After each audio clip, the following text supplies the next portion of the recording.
Protéger, c'est prévoir. Prévoir, c'est protéger. La situation de handicap préoccupe en général toute une famille, les parents, la fratrie quand il y en a une.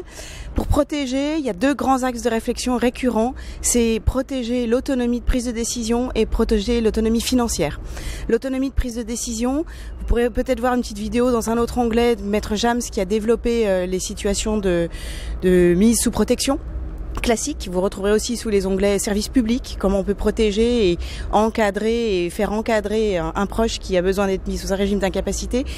Il y a aussi protéger l'après-parent. L'après-parent, c'est protéger la prise de décision pour quand le parent ne sera plus là ou quand le parent sera lui-même plus en état de capacité pour accompagner et prendre les décisions. Pour cela, un outil pour lequel il faut que vous consultiez un spécialiste qui est le notaire, c'est le mandat de protection futur pour soi-même ou pour autrui. Vous pouvez aussi aller sur le site Notaviz, Notaviz, qui est assez intuitif, pédagogique et qui vous amènera un certain nombre de réponses. Protéger, c'est aussi assurer l'autonomie financière.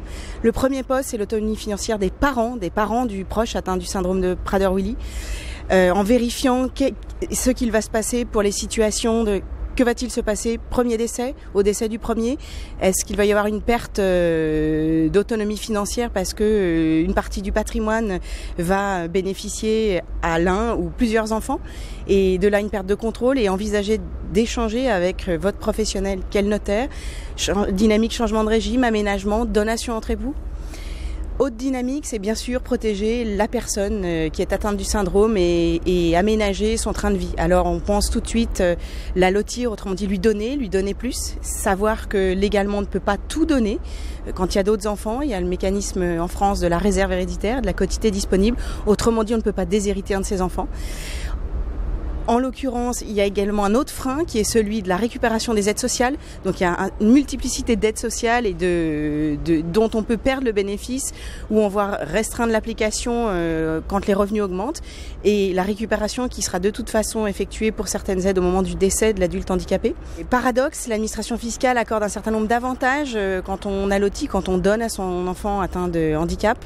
Autrement dit, des abattements qui sont un petit peu plus importants. Donc il faut vraiment, encore une fois, aller voir votre professionnel, le notaire, qu'il fasse du sur-mesure en vous accompagnant en fonction de votre situation familiale.